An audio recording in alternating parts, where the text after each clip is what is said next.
Hard work. Here at Ranger Up, we preach a whole lot about hard work. I'm always posting about it, talking about it, writing about it. Instantly, there are a bunch of people that are chiming in and they're talking about, well, a lot of people work hard and they don't get where they want to go, or they're not incredibly wealthy. A lot of people work hard and they aren't millionaires. The fact of the matter is, life isn't fair, and sometimes hard work doesn't turn us all into Jay-Z. But you kind of have two options. You can either work really hard and systematically go after the things that you want, or you can kind of complain about things and hope that they're going to change. And as most of us have kind of realized over the past few years, hope is a real bad plan. A lot of people confuse the idea of success with obscene wealth. Yes, we'd all like to be fabulously wealthy. Success, to me, means a lot more than wealth. Success and wealth are not the same thing. We can be successful contributing members of society.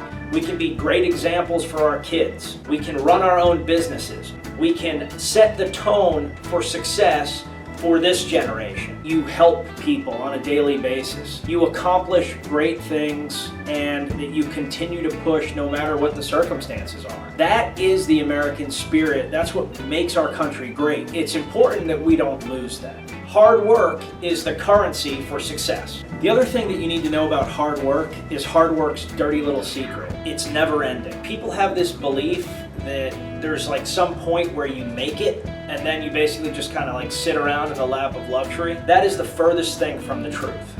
In fact, the more successful that you become, the harder you have to work, the greater the stakes are, and the scarier it all becomes.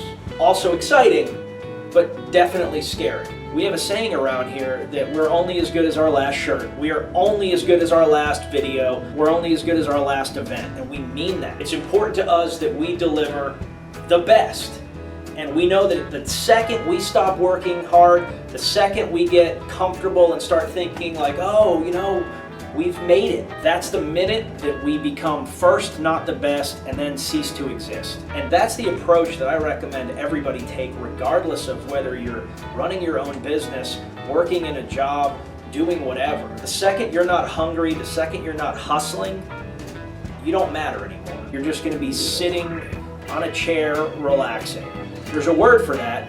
It's called retirement or death. Whether you're talking about a job, whether you're talking about a sport, whether you're talking about an entrepreneurial endeavor, hard work is what keeps you good. Hard work is your competitive advantage. When we're in the military, we train nonstop. We don't train so that we can be average. We don't train so that we can maintain a skill level. We train so that we can be the best. We are the best at what we do because we hustle. We work nonstop. The advantage, the thing that's going to give you the life that you want, that's going to allow you to accomplish the things you want, is to never lose that hustle. That isn't a typical mindset, and that's a mindset that you've earned as a result of serving. So why would you abandon that mindset upon entering the civilian world? A lot of people do it. You cannot walk into a situation and expect to instantly succeed. The civilian world is the same thing. Maybe you can't get a job that you want right out of the gate, but you still have this goal, you still have this mission on the horizon. You take a lower paying job so you can enter the market. Work another job while you volunteer in the area that you eventually want to work in so you can gain that skill set. You have to systematically cut away at it. You've got to move forward. So we're doing this video not to tell you how hard we work, because frankly, you don't give a shit. You've got your own problems and these are our problems. We're doing the video because people get out of the military and they have expectations, and oftentimes they aren't met. The economy isn't great. Jobs aren't abundant. The job you want isn't available. All you can get is a lower paying job than you deserve, etc., etc., etc. But you have two choices, right? Choice one, you can systematically and aggressively go after your goal through hard work and hustle. Or you can blame the government, you can blame the economy, you can blame Obama, you can blame Bush, you can blame your neighbor's chinchilla and his feisty attitude. But take a step back. If you look at option two, I promise you this, the chinchilla doesn't give a shit.